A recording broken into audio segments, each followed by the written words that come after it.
I'm Haley Franks, 39, a Navy officer who worked her way from a small-town ROTC kid to wearing captain's bars.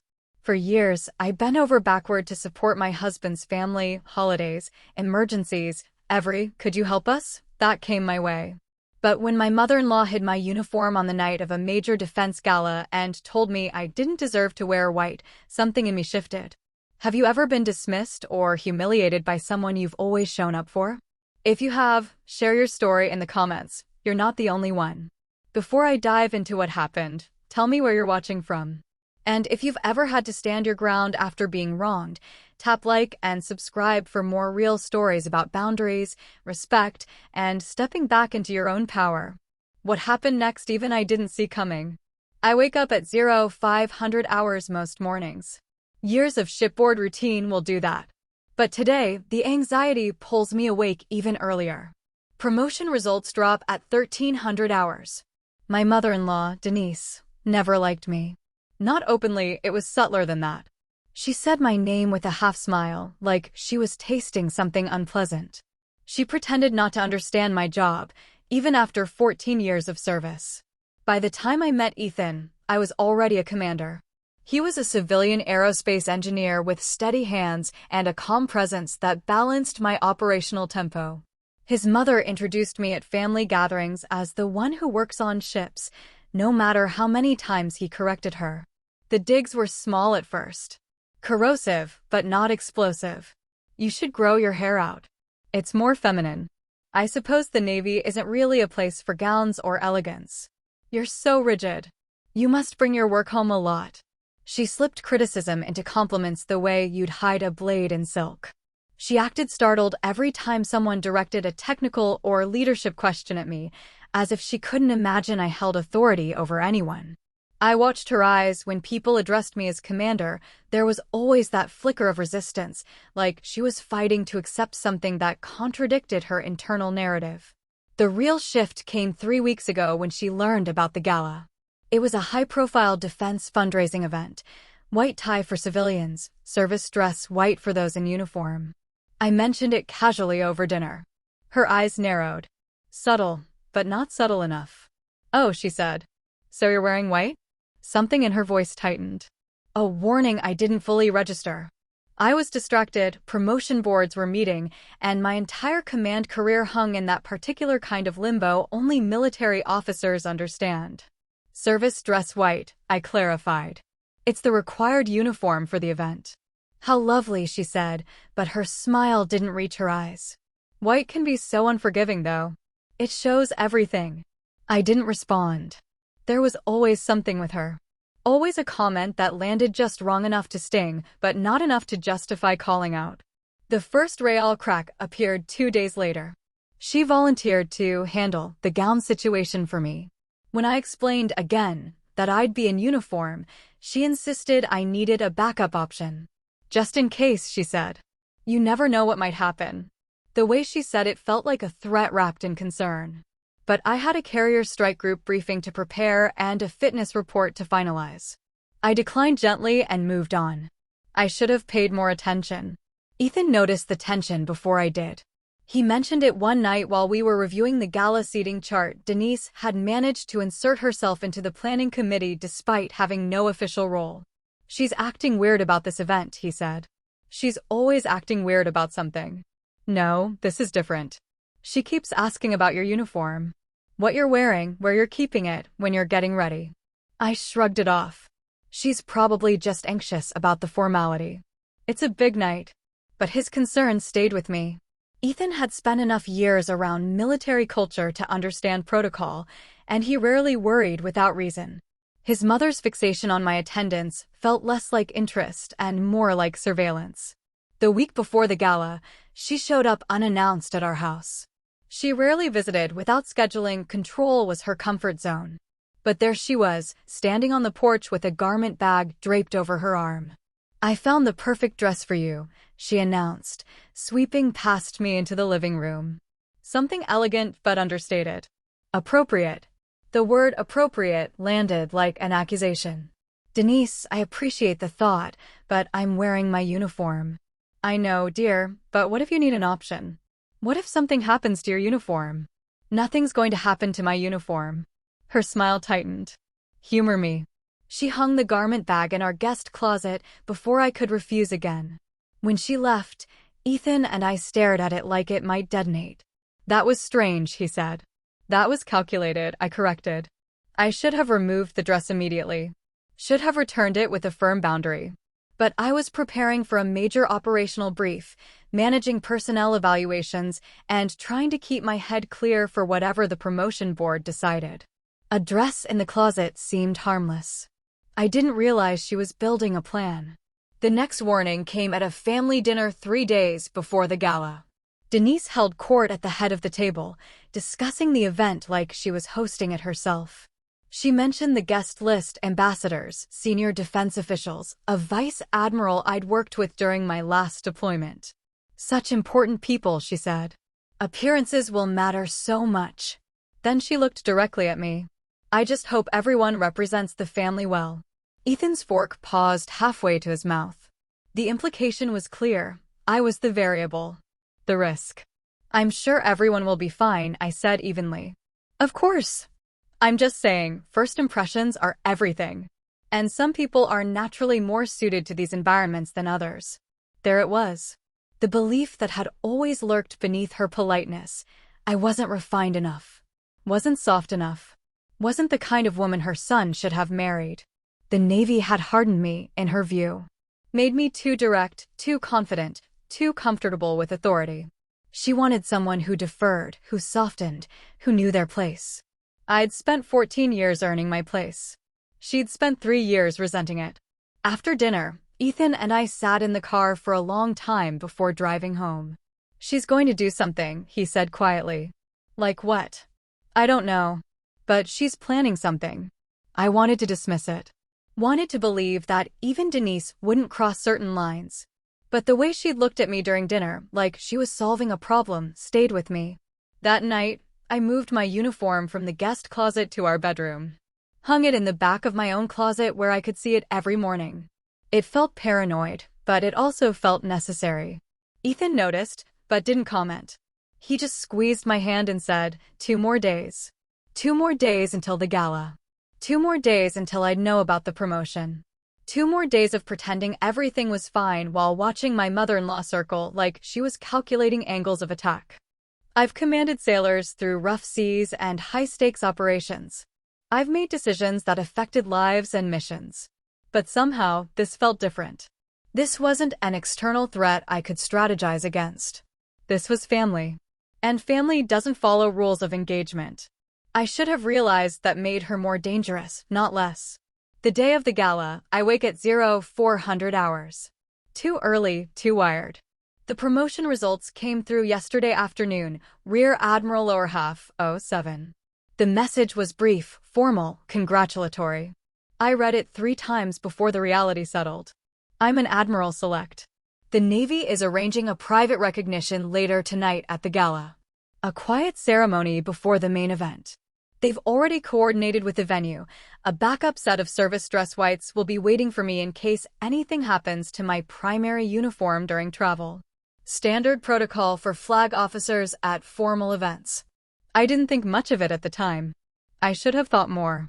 Ethan and I arrive at the hotel suite at 1100 hours to dress and prepare. The suite is elegant, high ceilings, soft lighting, a separate dressing area. Denise insisted on booking it, said it would make the day less stressful. I thought it was a peace offering. I was wrong. My uniform bag is gone. At first, I think I misplaced it. Stress, exhaustion, the weight of the pending promotion, maybe I put it somewhere and forgot. But the hanger is still there in the closet where I hung it last night.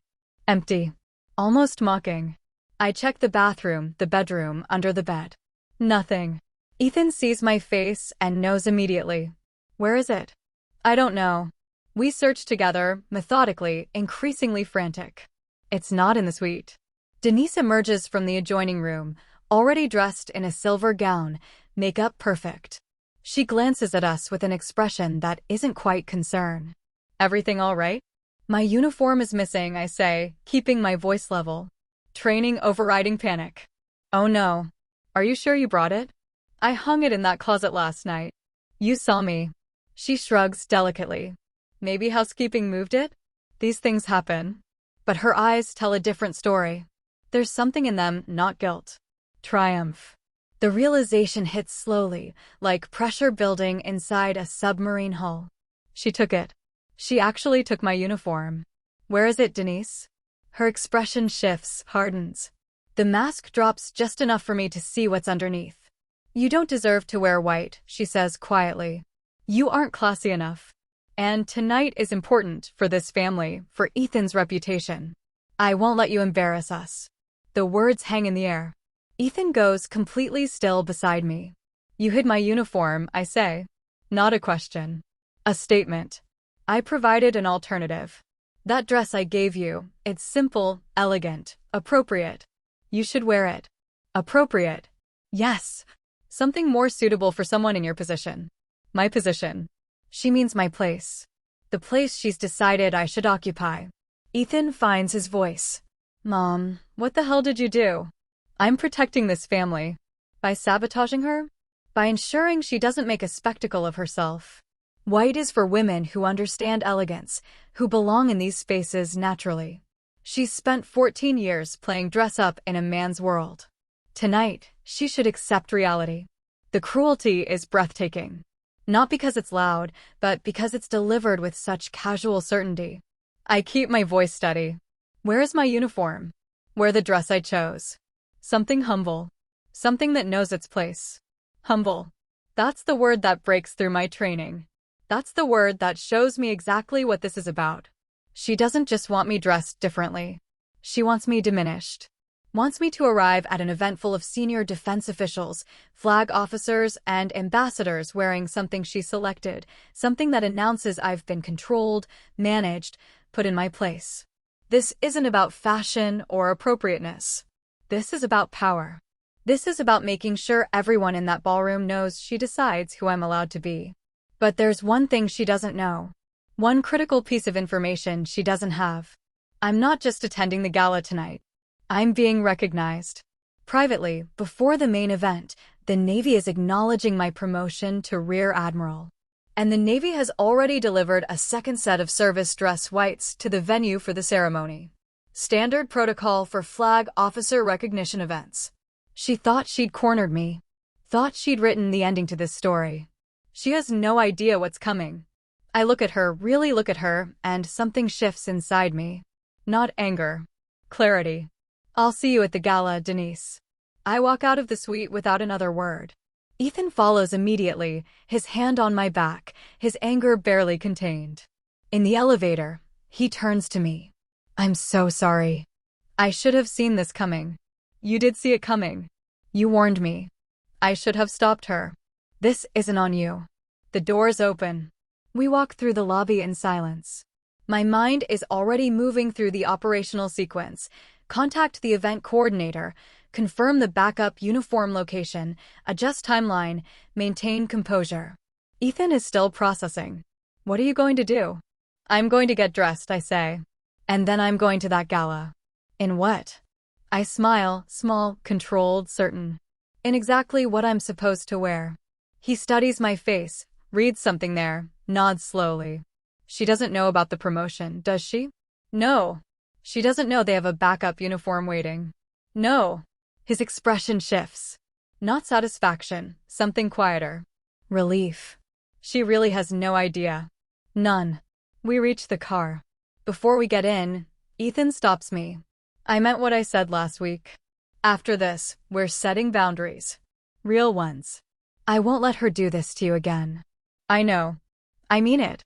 She crossed a line. She's been crossing lines for 3 years.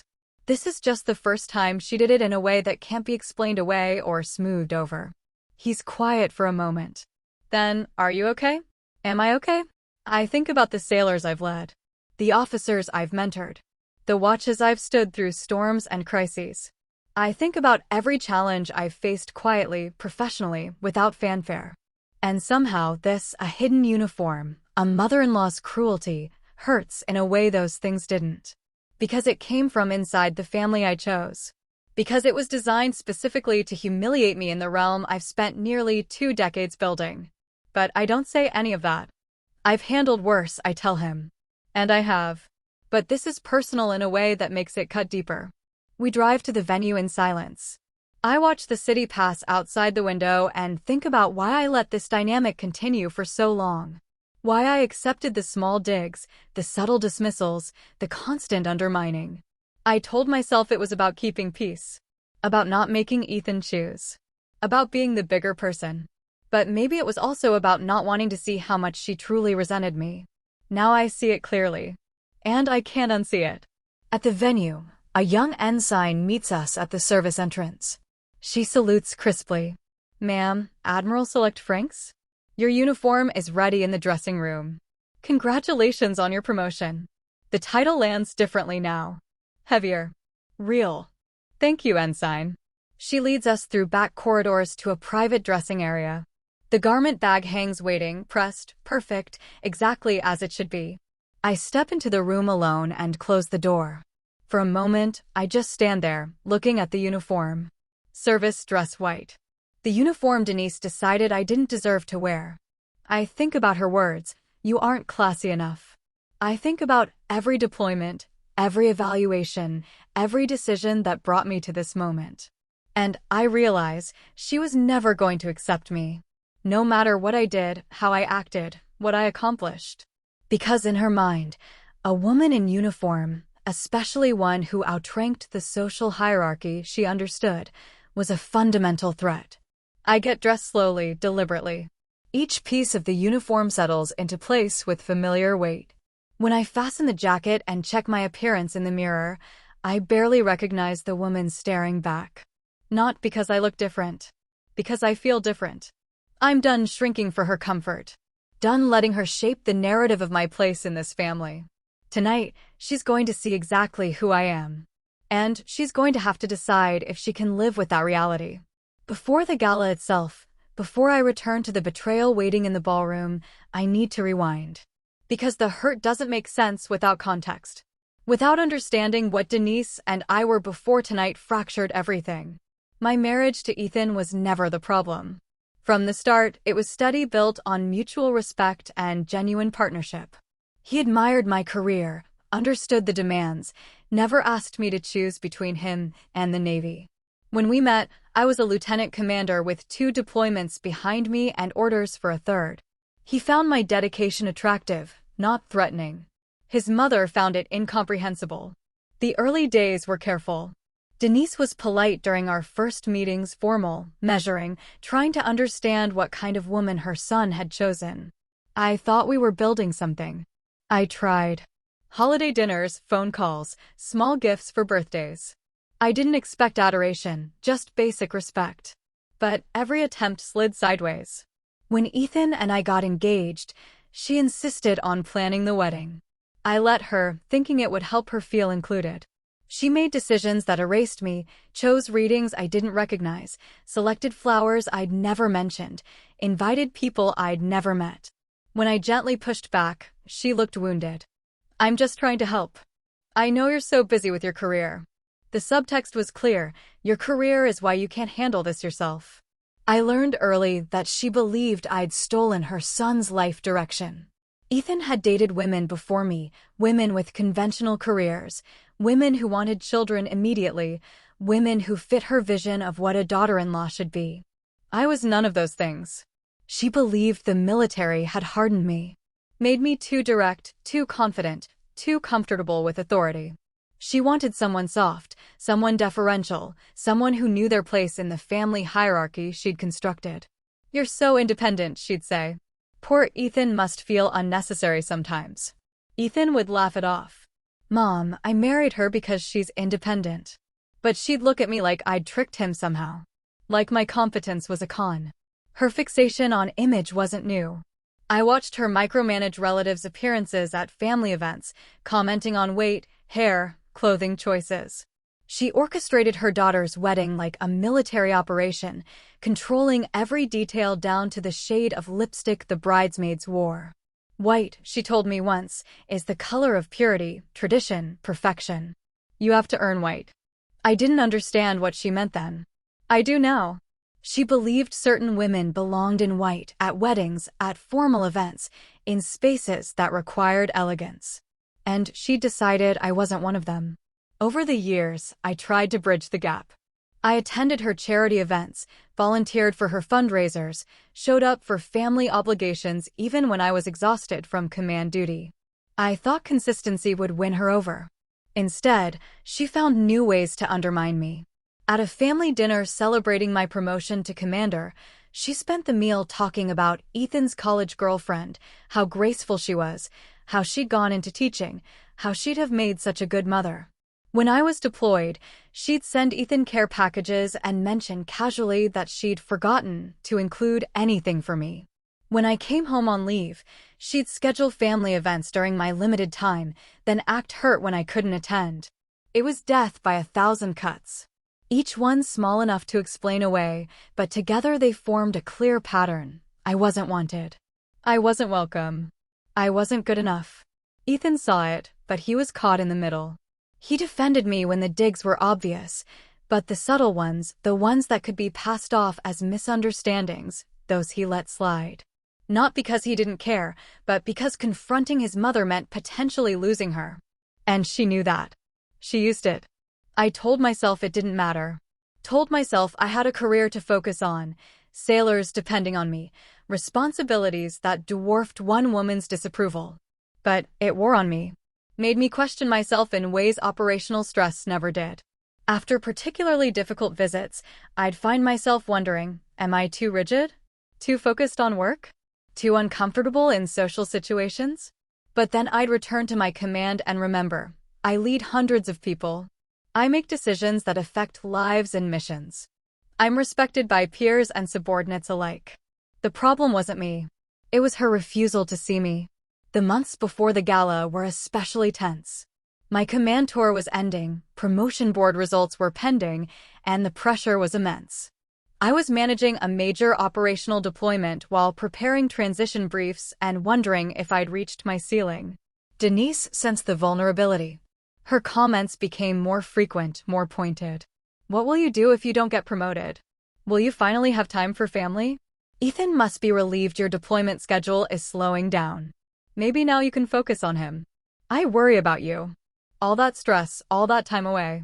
It ages a person. Each comment landed like a depth charge, small entry, massive internal damage. When I learned about the gala, I saw it as a chance to show her my world. To let her see me in my element, surrounded by people who understood and respected what I did. Instead, she saw it as a threat. Another stage where I'd outshine her carefully constructed image of who I should be. Looking back, I see how much I projected stability onto her because I wanted Ethan to have a good relationship with his mother. I minimized her behavior, explained it away, convinced myself she'd come around eventually. I didn't realize I was teaching her that her behavior had no consequences. That realization, standing in the dressing room wearing the uniform she tried to take from me, is what hurts most. Not that she hid my uniform. Not that she called me unworthy. But that I let her treat me this way for 3 years. That I accepted her definition of who I was allowed to be. I zip up the uniform jacket and check my reflection one final time. That woman, the one who accepted Denise's narrative, who tried to earn approval that was never coming, she's done. Tonight, Denise is going to see exactly who I've been all along. And I'm going to stop apologizing for it. The corridor leading to the ballroom is quiet. My footsteps echo against marble floors, each step deliberate, measured, certain. Service dress, white has a way of settling weight onto your shoulders that goes beyond fabric. Ethan walks beside me, steady but tense. He hasn't said much since I emerged from the dressing room. Just looked at me for a long moment, nodded once, and offered his arm. Ready? He asks now. I've been ready for 3 years. The ballroom doors are open. I can hear the low hum of conversation inside, that particular sound of formal events where everyone's voice is carefully modulated, where status is performed through posture and tone. We pause at the entrance. Ethan squeezes my hand. She's going to react, he warns. I know. It won't be pretty. I know that too. He studies my face. You're really done, aren't you? Done trying with her. Am I?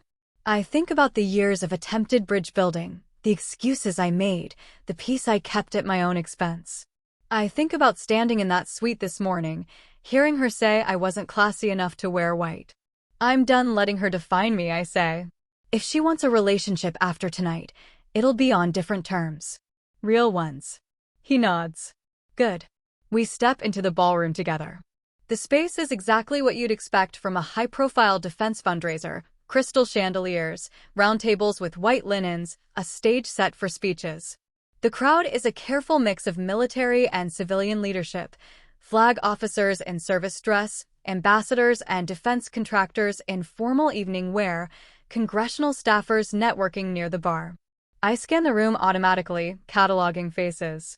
Vice Admiral Kessler near the far wall, deep in conversation with an ambassador I recognize from joint operations. Captain Ruiz from my last command, looking sharp in her service dress blues. A cluster of junior officers trying not to look nervous. And Denise, holding court near the center of the room in her silver gown, laughing with a group of civilian guests. She doesn't see me yet. She's mid-story, gesturing with her champagne glass, clearly comfortable in her element. Ethan and I move further into the room. A server offers champagne. I decline, not tonight. Tonight, I need to be completely present. The first person to notice is Captain Ruiz. Her eyes widen slightly when she sees me, and she crosses the room immediately. "Ma'am," she says, her salute crisp. "Congratulations." "You look," she pauses, searching for words. "You look exactly right." "Thank you, Captain." "Is the recognition ceremony still at 1900 hours?" "That's the plan." She grins. "This is going to be one hell of a night." Others begin to notice. Conversations pause. Heads turn. The presence of service dress white in a room full of evening gowns creates a particular kind of attention, not because it's unusual, but because it represents something specific. And people familiar with military culture know exactly what it means. A rear admiral approaches, someone I don't recognize immediately, and extends his hand. "Admiral Select Franks." "It's an honor." "Congratulations on your promotion." The title lands publicly. Carries across nearby conversations. "Admiral." I shake his hand, maintain composure. "Thank you, sir. Your record is impressive. Looking forward to seeing what you do with the stars." He moves on, but the damage, or rather, the revelation, is done. People heard. People are processing. And across the room, Denise has finally noticed me. Her champagne glass stops halfway to her lips. Her eyes lock onto my uniform, then my face, then back to the uniform, as if trying to reconcile what she's seeing with what she thought she'd controlled. I watch the calculation happen in real time, confusion, then disbelief, then something that looks like fear. She excuses herself from her group and moves toward me quickly, her expression carefully neutral, but her grip on the champagne glass white-knuckled. "You told people you're an admiral?" she hisses when she reaches me. Her voice is low, but not low enough. Ethan stiffens beside me. "I didn't tell anyone anything," I say calmly. "They told me." "That's not possible. You're a commander." "I was a captain. Now I'm a rear admiral lower half." "The promotion results came through yesterday." The words land like ordnance. Her face drains of color, then flushes red. "That's not, you can't just, I can." And I did. She looks around frantically, as if searching for someone to confirm this isn't real. But everywhere she turns, people are watching us. Watching her. Some with curiosity, others with barely concealed judgment. "Where did you get that uniform?" she demands. "The Navy provided it." Standard protocol for flag officer recognition events. Flag officer. She can't finish the sentence. The reality is too large, too threatening to her carefully constructed narrative. Ambassador Grant approaches, someone I know from interagency operations. She smiles warmly. "Admiral Franks, you look radiant. That promotion is so well-deserved." "Thank you, Ambassador. I was just telling Robert, Vice Admiral Kessler, how fortunate the Navy is to have someone with your operational experience moving into flag ranks." She continues talking, oblivious to Denise's frozen expression, and I respond professionally while watching my mother-in-law try to process what's happening. When the ambassador moves on, Denise grabs my arm tight enough to leave marks. "You humiliated me," she whispers. I wore my uniform to a formal event. That's not humiliation. That's protocol. Everyone thinks they're treating you like an admiral? Because I am one. Her face contorts, shame, rage, confusion, all competing for dominance. You should have told me. You didn't ask. You assumed. I was trying to help you. You hid my uniform and told me I wasn't classy enough to wear white. She flinches. Around us, more people are noticing the tension. Ethan moves closer to me, a silent show of support. You did this on purpose, Denise says. You set me up. I got dressed for an event. You're the one who tried to control what I wore. I was protecting you from embarrassment. No. You were trying to keep me small. To keep me in the place you decided I should occupy. Her mouth opens, closes. For the first time in 3 years, she has no response. No dig to slip in, no way to reframe this in her favor. Because the room is full of people who understand rank, who respect service, who see my uniform as earned authority rather than a costume. Her power, the social control she's wielded over me for years, has evaporated. Vice Admiral Kessler approaches, saves her from having to respond. He greets me formally, asks about my transition plans, mentions looking forward to working with me in my new capacity. When he leaves, Denise is pale. I need air, she mutters and walks away quickly, not toward the exit, but toward a corner where fewer people will see her unraveling. Ethan watches her go. That was brutal. That was honest. She's not going to recover from this easily. I take a breath, steady myself. That's not my responsibility. I'm done managing her feelings about who I am. He nods slowly. Good. We move through the room together, and I'm struck by how different this feels from every other family event with Denise. There's no undercurrent of tension, no waiting for the next subtle dig. Just respect, recognition, people seeing me as I actually am. And for the first time in 3 years, I'm not trying to make myself smaller to fit someone else's limited vision. The real ceremony comes later, 1900 hours, a private room, Vice Admiral Kessler and a small group of senior officers. The recognition is formal but warm, the kind of moment that marks a career shift you've worked toward for nearly 2 decades. Denise doesn't attend. She leaves the gala early, citing a headache. I don't chase her. Don't try to smooth things over or explain. I let her go. Because some fractures can't be repaired. And some need to break so you can finally stand at your full height. The days after the gala are quiet. Almost eerily so. Denise doesn't call. Doesn't text. Doesn't send the usual follow-up messages, dissecting the event and everyone's performance. The silence is louder than any confrontation. Ethan gives her space, but I can see the wheels turning. He's processing what happened, not just the gala, but the years of behavior that led to it. The small cruelties he explained away, the undermining he minimized, the pattern he didn't want to acknowledge. I should have said something sooner, he tells me one evening. We're sitting on the back deck, watching the sunset. I saw what she was doing. I just didn't want to believe she'd actually, you don't need to apologize for her. I enabled her. I let her treat you that way because confronting her meant dealing with her hurt feelings. I chose the easier path. I reached for his hand. You defended me when it counted. You stood with me at the gala. That matters.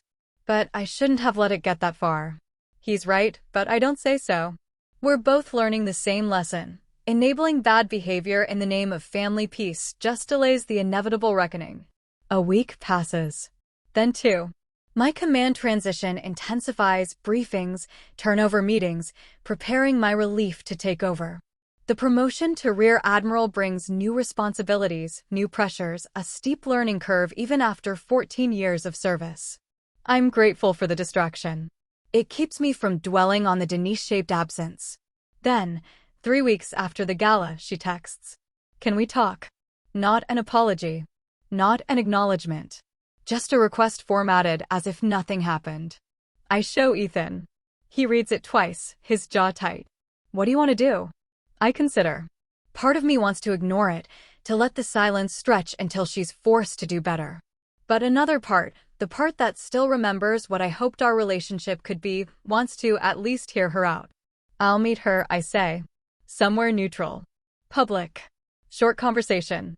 I'll come with you. No. This needs to be just us. He doesn't like it, but he understands. This isn't his fight to finish. We meet at a coffee shop near her house. She's already there when I arrive, sitting at a corner table, hands wrapped around a cup she hasn't touched. She looks smaller somehow. Less certain. The armor she usually wears, the confident posture, the controlled expression, is fractured. I sit across from her without preamble. You wanted to talk. She takes a breath. I owe you an apology. The words come slowly, like they're being extracted under duress. And maybe they are. Maybe someone, Ethan, a friend, her own conscience, forced her to this moment. For what specifically? I ask. She blinks. For the misunderstanding at the gala. Misunderstanding. I didn't realize you'd been promoted. I was trying to help, and it came out wrong. This is what I expected. A minimization. A reframing that makes her actions about confusion rather than intent. You hid my uniform, I say. You told me I didn't deserve to wear white. You said I wasn't classy enough. Her face flushes. I was worried about appearances. The event was so important, and you thought you could control how I presented myself. You thought you could decide what I was worthy of wearing. That's not fair. Fair? Denise, you sabotaged me. You tried to humiliate me at a professional event. Fair doesn't enter into it. She looks away, jaw tight. I was protecting the family. From what? From me doing my job? From me wearing the uniform I earned? From you making everything about your career? From you overshadowing? She stops, realizes she's revealed too much. Overshadowing who? You? Ethan? She doesn't answer, but the silence confirms it. I lean back, suddenly exhausted. You've resented me from the beginning. Not because I did anything wrong, but because I didn't fit your vision of who your son should marry. You're so defensive. I'm honest. Which you're still not being. She meets my eyes finally. Fine. You want honesty? I don't understand you. I don't understand why you chose a career that takes you away for months, that makes you harder, that puts rank before relationships. I don't understand how my son can be happy with someone who's gone more than she's home. There it is. The core of it. Ethan is happy because he chose me knowing exactly who I am.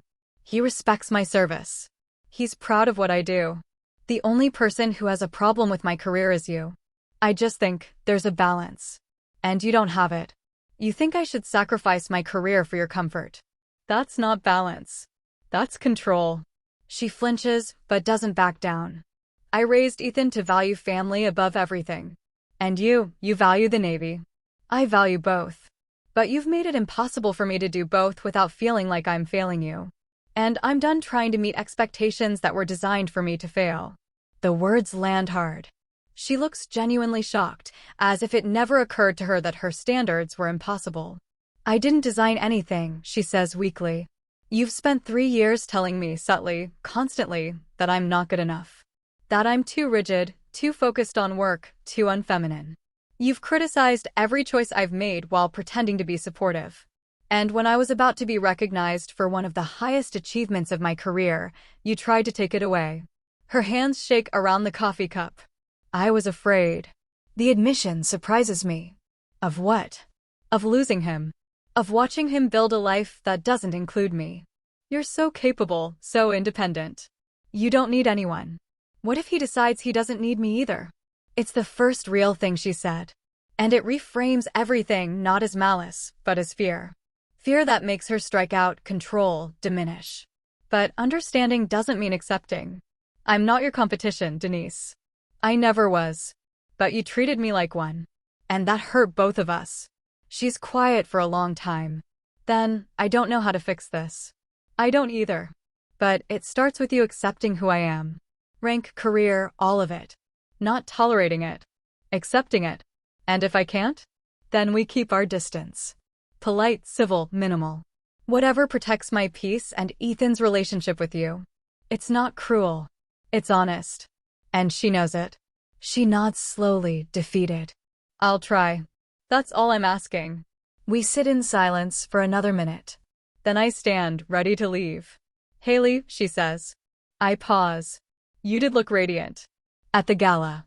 I couldn't say it. It's not an apology. But it's something. A crack in the armor. I nod and walk out. Months pass. Life shifts into the rhythm of new responsibilities. The flag officer transition is steep, different expectations, broader scope, decisions that ripple further than I'm used to. I work long hours, brief senior leaders, navigate political dynamics I've never had to consider before. It's hard, but it's also exactly what I trained for. Denise tries. Awkwardly, inconsistently, but she tries. She sends occasional texts, surface-level check-ins, nothing deep. She doesn't ask about my work directly, but she stops making comments about it. At a family dinner 6 months after the gala, she introduces me to a friend as Ethan's wife, Haley. She's an admiral. It's the first time she's led with my rank. The first time she's said it with something that isn't resentment. Ethan catches my eye across the table, raises his eyebrows slightly. Progress. It's not perfect. We're not close. But we're no longer at war. The real shift happens inside me, though. Not in her behavior, but in my response to it. I stop waiting for her approval. Stop monitoring her reactions. Stop shrinking myself to make her comfortable. I stand at my full height. And it changes everything. At work, I'm more decisive, less worried about being perceived as too aggressive or too confident. I trust my instincts, advocate for my sailors, push back when necessary. At home, I'm more present, not because I'm trying less hard at work, but because I'm not carrying the weight of someone else's disappointment anymore. Ethan notices. You seem lighter, he says one evening. I feel lighter. Because of my mom? Because I finally put down something I should have never picked up in the first place. He understands. We're both learning the same lesson. You can't build a healthy relationship on the foundation of shrinking yourself. The gala feels distant now, a turning point that I've moved past. But sometimes, late at night, I still think about that moment in the suite. You don't deserve to wear white. The cruelty of it. The precision. The way it was designed to hit exactly where I was most vulnerable. But also, the way it failed. Because wearing that uniform, walking into that ballroom, being recognized as Admiral, wasn't about proving her wrong. It was about accepting the truth of who I am. I spent 3 years trying to earn Denise's respect by meeting her standards. But her standards were never about respect. They were about control. The real victory wasn't her seeing me differently. It was me seeing myself clearly. A year after the gala, I'm sitting in my office reviewing personnel evaluations when Ethan calls. Mom wants to have dinner, he says. Just the 3 of us. My first instinct is to find an excuse. But I pause, consider. What's the occasion? No occasion. She just wants to try. I hear the hope in his voice. The careful optimism of someone who wants his family to work. Okay, I say. But neutral location. And if it goes sideways, we leave. Deal. The dinner is at a quiet restaurant, nothing fancy, nothing loaded with expectation. Denise is already seated when we arrive, looking nervous in a way I've never seen her. The conversation starts carefully. Weather, local news, safe topics that don't venture into dangerous territory. But then, halfway through the meal, she says something that surprises me. I've been in therapy. Ethan and I exchange glances. That's good, I say carefully. It's hard. Confronting things. But my therapist helped me see. She pauses, choosing words carefully.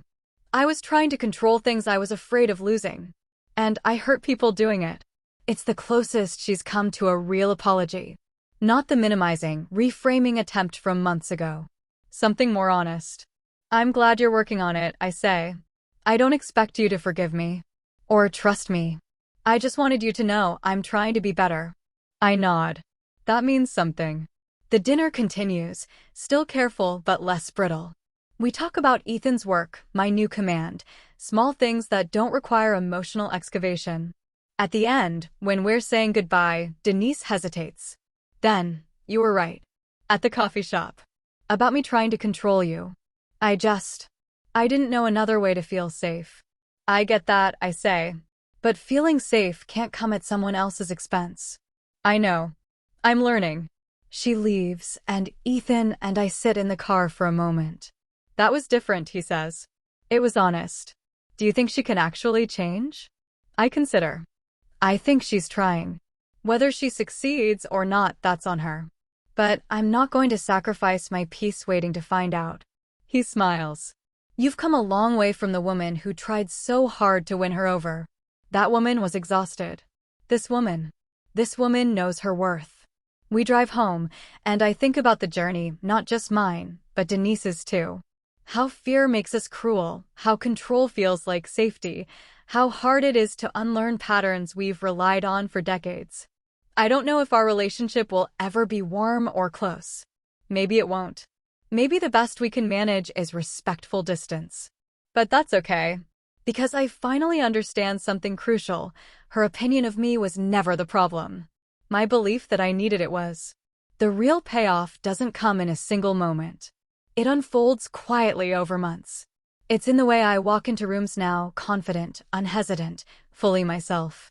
It's in the decisions I make as a flag officer, trusting my judgment, advocating for my people, refusing to soften myself for comfort.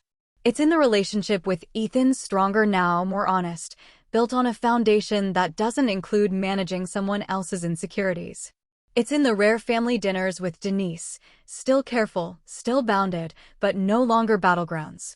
But mostly, it's in the peace I feel on quiet mornings.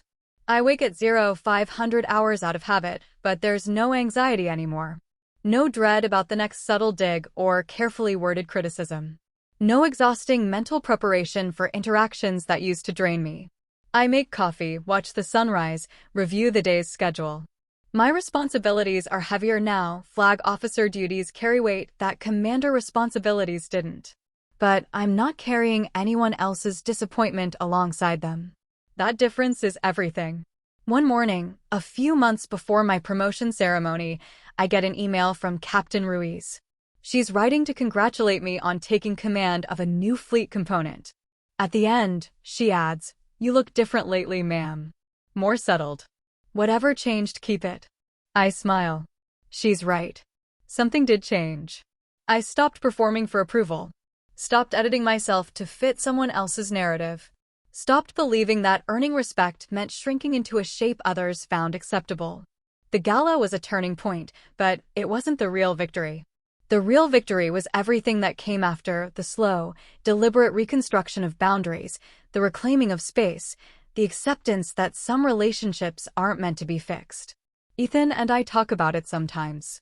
Late nights, when work is done and the house is quiet. "Do you think she really understands?" he asks once. What she did? Maybe. Why she did it? I don't know if she's there yet. Does it matter? I consider. It matters for her healing. But not for mine. I don't need her to understand to be okay. He's quiet for a moment. Then, "I'm proud of you. For standing up to her. For not backing down. I'm proud of me too." It sounds arrogant, maybe. But it's not. It's recognition. After nearly 2 decades of service, of leadership, of making hard decisions and living with consequences, after all that, I finally extended the same respect to myself that I gave to everyone else. The people I lead. The sailors I mentor. The officers I train. I finally believed I deserved the rank I'd earned. The months continue. Life moves forward. New challenges, new responsibilities, moments of doubt, and moments of clarity. Denise remains at the edges. She attends my promotion ceremony, stands in the back, doesn't speak much, but she's there. I see her watching when the vice admiral pins the stars on my collar, and something in her expression shifts. Not pride, exactly, but something close to acceptance. Afterward, she approaches carefully. "Congratulations, Admiral." It's the first time she's used my rank directly. Not with irony or resentment. Just recognition. "Thank you, Denise. You've worked hard for this." "I have." She nods, wants to say more, but doesn't know how. And that's okay. Some conversations don't need to be forced. She leaves, and Ethan wraps an arm around my shoulders. "You good?" "I'm good." And I am. Truly. Not because she finally acknowledged my achievement, but because her acknowledgement no longer defines my sense of accomplishment. The stars on my collar? I earned those. The respect of my peers? I built that. The life I've created? I chose it. Denise gets to decide whether she wants to be part of that life. but she doesn't get to decide whether it's worthy. That night, Ethan and I celebrate quietly at home. No big party, no formal event. Just us, good food, and the satisfaction of reaching a milestone we'd both worked toward in different ways. What does it feel like, he asks. Being an admiral? I think about it. Like responsibility. Like honor. Like everything I've been training for finally clicking into place. And the thing with my mom? Does it still bother you? Sometimes. When I let myself think about it too long. But mostly it just feels distant. Like something that happened to a different version of me. The version who tried to win her over? Yeah, that version was doing her best. But she was fighting the wrong battle. He raises his glass. To fighting the right battles. I clink mine against his. To fighting the right battles. If I could go back to that moment in the hotel suite, uniform missing, Denise standing there with triumph in her eyes, what would I tell myself? I'd say, this is going to hurt. Not the missing uniform. That's just fabric. But the realization that someone you tried so hard with never intended to accept you. That's going to hurt. But I'd also say, you're stronger than you know. You've weathered deployments, commanded through crises, made decisions that affected hundreds of lives. This is just one more challenge. And you're going to handle it. I'd tell her, stop waiting for permission to be yourself. Stop editing your accomplishments to make others comfortable. Stop believing that earning love means erasing yourself. And finally, the uniform you're worried about? The Navy already has a backup waiting at the venue. You're going to walk into that gala, and everyone is going to see exactly who you are. And she's going to have to live with that. But here's what I wouldn't tell that earlier version of myself, that the real transformation isn't about the gala. It's about the months afterward. The slow, steady work of rebuilding boundaries, reclaiming space, choosing peace over performance. That's the part you have to live through to understand. So here I am now. Rear Admiral, lower half. 2 stars on my collar, new responsibilities on my shoulders, and a clarity I didn't have a year ago. Denise and I aren't close. Maybe we never will be. But we're no longer at war, and that's enough. Ethan and I are stronger, our foundation rebuilt on honesty rather than peacekeeping. And me? I'm finally comfortable in my own rank, my own skin, my own life. The woman who walked into that hotel suite, the one who second-guessed herself, who tried so hard to earn approval, who believed love required self-erasure, she's gone. In her place is someone who knows her worth. Someone who stands at her full height. Someone who doesn't apologize for wearing white. If someone keeps shrinking your world, don't wait for their approval to step out of it. You don't need permission to take up space. You don't need validation to be worthy.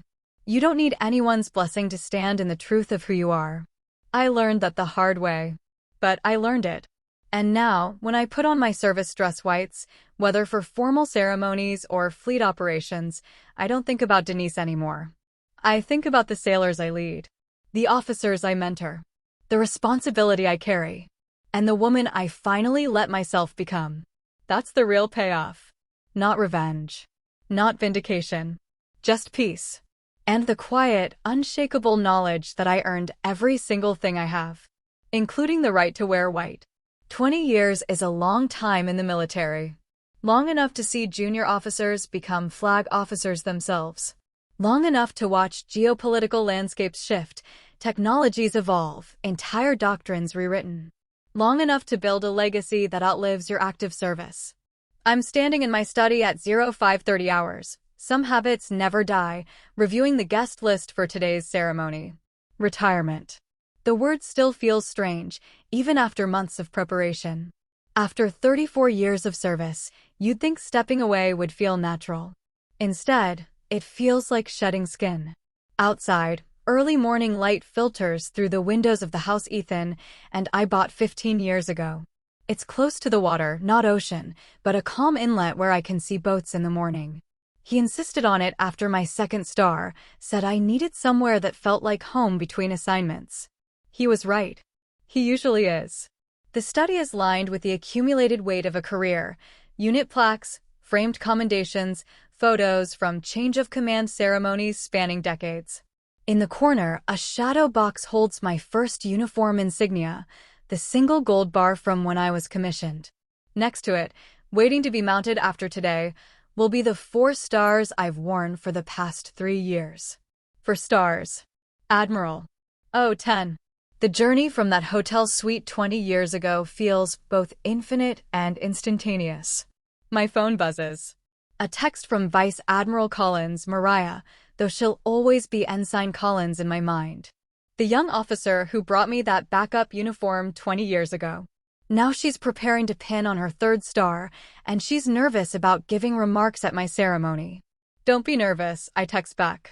Just tell the truth. That's all anyone wants to hear. She responds with a thumbs up and a promise to see me at the venue. I set the phone down and return to the guest list.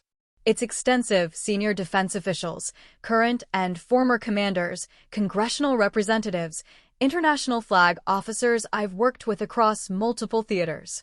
My entire chain of command will be there. The Secretary of the Navy is giving remarks. And at the bottom of the civilian guest list, Denise Franks. I added her name myself 3 weeks ago. Ethan asked if I was sure. I was. The last 20 years with Denise have been complicated. Not easy, not close, but something more honest than what came before. After that dinner where she admitted she was in therapy, things shifted incrementally. She stopped trying to control. I stopped expecting her to change overnight. We found a middle ground that looked like respectful distance, punctuated by genuine moments. She attended my promotion ceremonies, all of them. Stood quietly in the crowd, never tried to make them about her. When I made 2 stars, she sent a handwritten card. I'm learning what it means to be proud of someone without needing to understand their choices. It wasn't perfect, but it was real.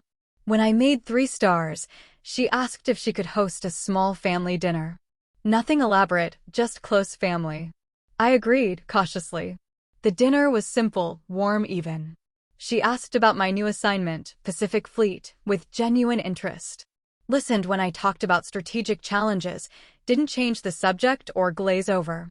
Ethan watched the interaction like he was witnessing something miraculous. Afterward, driving home, he said, I don't know what happened to her, but I'll take it. She got tired of being afraid, I said. Fear makes you small. She decided to try something different. The 4th star came 3 years ago. By then, Denise was 78, slowed by age but sharper in ways that mattered. She attended the ceremony with Ethan's sister and her family. When the secretary pinned on the stars, I saw her in the crowd, not crying, not making a scene, just watching with something that looked like understanding. At the reception afterward, she approached me carefully. I'm proud of you, Haley. It was the first time she'd said it without qualification or caveat. Thank you, Denise. I wish she stopped, reconsidered. I wish I'd been kinder at the beginning. I wasted a lot of years being afraid of the wrong things. We all did our best with what we knew then. You did better than I did. It wasn't an argument I needed to win anymore. So I just squeezed her hand and moved on to the next guest. That's what 20 years teaches you. Not everyone's journey moves at the same pace. Some people arrive at understanding early. Others take decades. And some never get there at all. Denise got there. Late, imperfectly, but she arrived. The sound of footsteps pulls me from reflection. Ethan appears in the doorway, coffee in hand, wearing the suit he picked out specifically for today. He's 61 now, grayer, softer around the edges, but still the steady presence he's always been. You're up early, he says. Couldn't sleep. Nervous? Not nervous. Just reflective. He hands me the coffee and sits in the chair across from my desk. 20 years since the gala. You remembered. Of course I remembered. That night changed everything. He's right. The gala wasn't just about Denise. It was the moment I stopped performing, stopped trying to be palatable, stopped shrinking, stopped waiting for permission to occupy space. Everything that came after, the 3rd star, the 4th, the commands that shaped my career, all of it built on that foundation. I was thinking about your mom, I admit. About how far she came. She surprised me, Ethan says. I didn't think she could change. Didn't think she'd want to. People change when the cost of staying the same gets too high. What was the cost for her? Losing you. Losing connection to her family. Dying alone with nothing but her pride. He's quiet for a moment. She told me last week that you were her greatest teacher. That watching you refuse to shrink taught her she didn't have to either. The statement catches me off guard. She said that. Almost verbatim. She said she spent so many years making herself small to feel safe, and then she met you, someone who took up space unapologetically, and it terrified her. But over time, watching you, she realized that taking up space wasn't about hurting others. It was about honoring yourself. I sit with that. 20 years ago, I thought Denise's transformation would be about her learning to respect me. But maybe it was always about something deeper, her learning to respect herself enough to stop needing control. Is she coming today? I ask. She wouldn't miss it. She's bringing flowers. Flowers. He smiles. She asked what kind you liked. I told her peonies. She said she'd handle it. It's such a small gesture. But from Denise, who once hid my uniform to keep me from wearing white, it means something. The ceremony is at 1400 hours. By 1200, I'm in service dress whites one final time, adjusting the 4 stars on my collar in the mirror. The uniform still fits perfectly, tailored, pressed, each ribbon and device positioned exactly as regulation requires. Ethan appears behind me in the mirror. You ready? I think so. How does it feel? Last time wearing this. I consider. Like closing a chapter. But the right one. On my terms. He kisses my temple. Let's go show them what 34 years looks like. The venue is the same one where I was recognized as a rear admiral 20 years ago. Different ballroom, different setup, but the building holds memory. As we walk through the corridors, I think about that younger version of me, Captain Franks, standing in a dressing room, fastening her uniform after Denise tried to take it away. If I could tell her what the next 20 years would hold, would she believe me? The ballroom is full. Hundreds of people, active duty, retired, civilian leadership, family. I scan the crowd automatically and spot familiar faces. Vice Admiral Collins, now a rising star herself. Captain Ruiz, retired but sharp in civilian attire. Commanders I mentored who are now making their own marks. Junior officers I never met but who know my name from doctrine I helped write. And in the third row, civilian section, Denise. She's aged 84 now, moving carefully with a cane. But she's here. Ethan's sister sits beside her, supportive but giving her space to experience this moment. The ceremony follows protocol, national anthem, opening remarks, speeches from senior officials. The Secretary of the Navy talks about strategic leadership and operational excellence. Vice Admiral Collins speaks about mentorship, her voice steady despite her earlier nerves. She tells a story about the young ensign she was 20 years ago, delivering a uniform to a then-captain who showed her what quiet strength looked like. Admiral Franks taught me that real leadership isn't loud, Collins says. It's consistent. It's principled.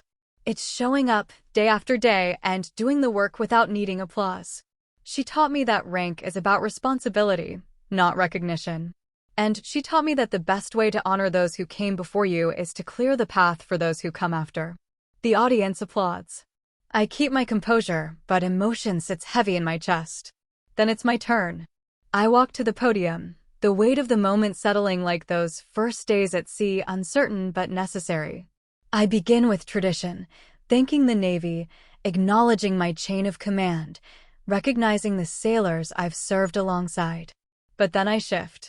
34 years is long enough to see patterns, to understand what builds strong commands and what corrodes them. And one pattern I've seen consistently is this: the best leaders are the ones who create space for others to grow. Not by diminishing themselves, but by refusing to diminish anyone else. I pause, find Denise in the crowd. She's watching intently. I've been fortunate to serve with people who understood that, who saw potential and cultivated it, who made room at the table instead of guarding seats. And I've tried to do the same, not perfectly, but consistently. I talk about the officers I mentored, the commands I led, the operations that shaped my understanding of leadership. I talk about mistakes made and lessons learned, about the loneliness of flag officer responsibilities and the privilege of serving something larger than yourself. And then, toward the end, I say something I didn't plan. 20 years ago, Someone told me I didn't deserve to wear white. That I wasn't classy enough, wasn't feminine enough, wasn't worthy of standing in spaces reserved for people with real grace. The room goes very still. This isn't typical retirement ceremony content. At the time, it hurt. It hurt because it came from someone whose approval I wanted. But it also clarified something. I didn't need permission to be myself. I didn't need anyone's blessing to stand in the truth of what I'd earned. I see Denise's face, pale, emotional, but not defensive. The person who said that to me is here today. And I'm grateful for that. Not because she was right, she wasn't. But because that moment forced me to stop performing for approval and start trusting my own worth. It taught me that the people who try to shrink you are often the ones struggling with their own fear. And sometimes, if you're patient, they find their way to something better. I look directly at Denise now. It took time. It took work from both of us. But we got there. And that matters more than you might think. The ceremony continues. The retirement of my colors, the final salute, the playing of the Navy hymn. Traditional, dignified, exactly as it should be. But afterward, during the reception, Denise finds me. She's holding a bouquet of peonies, soft pink, perfectly arranged. I didn't think you'd mention that, she says quietly. The uniform. What I did. It's part of the story. My story. I'm not hiding it. She nods, hands trembling slightly. I'm sorry. I've said it before, but I want to say it again. I'm sorry for trying to control you. For trying to make you small. For wasting years we could have spent differently. I know you are. I don't expect forgiveness. But I want you to know, watching you these 20 years, seeing how you led, how you refused to compromise who you were, it changed me. It taught me what strength actually looks like. I take the flowers from her, their weight light in my hands. You changed yourself, Denise. I just stopped getting in your way. She smiles, fragile, but genuine. You're generous with your credit. I'm honest. Ethan appears, places a hand on his mother's shoulder. You okay, Mom? I'm fine. Better than fine. She looks at me one more time. Thank you, Haley, for not giving up. On yourself or on me. She moves away, rejoins Ethan's sister, leaving me holding peonies and decades of complicated history. Later, after the ceremony, after the last guest has departed and the uniform has been carefully packed away, Ethan and I sit in the car outside the venue. That was something, he says. What was? You mentioning the uniform incident. I didn't expect that. It felt right. It's part of the journey. And mentioning that she's here, that you're grateful, that was generous. It was honest. Her behavior 20 years ago did hurt. But it also freed me. Sometimes the people who challenge you the most end up teaching you the most important lessons. He's quiet, processing. Then, do you think she'll ever fully forgive herself? I don't know. That's her work to do. But she's trying. And that's more than a lot of people manage. We drive home as the sun sets, the water reflecting gold and orange. Inside the house, I change out of the uniform for the last time, folding each piece carefully. The stars go into a small box, soon to be mounted, memorialized, part of history rather than active duty. I catch my reflection in the mirror. 59 years old. Gray hair I stopped dyeing years ago. Lines around my eyes from decades of squinting at horizons. The physical markers of time passed. But I feel settled. Complete. Like I finished what I started. Ethan appears in the doorway. What are you thinking? That I'm grateful. For all of it, the challenges, the victories, even the difficult parts. Even my mother? Especially your mother. Because she taught me something crucial. You can't control how people see you. You can only control how you see yourself. And once I figured that out, everything else fell into place. Later that night, I receive a text from Denise. Just 3 words, "Thank you, Admiral." I stare at the message for a long time. Then I type back, "Thank you for coming." She doesn't respond. She doesn't need to. 20 years ago, I stood in a dressing room wearing a uniform someone tried to take from me. I walked into a ballroom and reclaimed my space. I refused to shrink. Tonight, I'm standing in my own home, retired from active duty, wearing civilian clothes. And I'm still standing at my full height. The uniform doesn't define me anymore. The rank doesn't validate me. The approval of others doesn't complete me. I'm simply myself. Fully, unapologetically, peacefully myself. And that, more than any star, any ceremony, any recognition, is the real victory. 20 years taught me that leadership isn't about power. It's about integrity. It's about showing up consistently, treating people with dignity, and refusing to let anyone, including yourself, compromise your worth.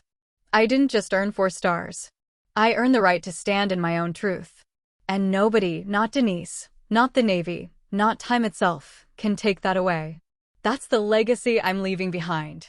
Not just operational successes or strategic victories, but something simpler, proof that you can honor yourself without diminishing others. That you can stand firm without becoming hard. That you can refuse to shrink while still making space for people to grow. The peonies Denise brought sit in a vase on the kitchen counter. Soft, pink, delicate, but present. Like forgiveness. Like understanding. Like the quiet, hard-won peace that comes from refusing to let someone else's fear define your future. I earned the right to wear white. But more importantly, I earned the right to take it off on my own terms. And that is everything. And that's how one night, one uniform, and one boundary changed the entire dynamic of my marriage and my in-laws. What about you? Have you ever had someone try to undermine you out of jealousy or insecurity? Have you ever had to reclaim your dignity in a room where someone hoped you'd shrink? Tell me your story in the comments. I read all of them. And if this hit home for you, make sure to like, subscribe, and share it with someone who needs a reminder. You don't owe anyone your silence.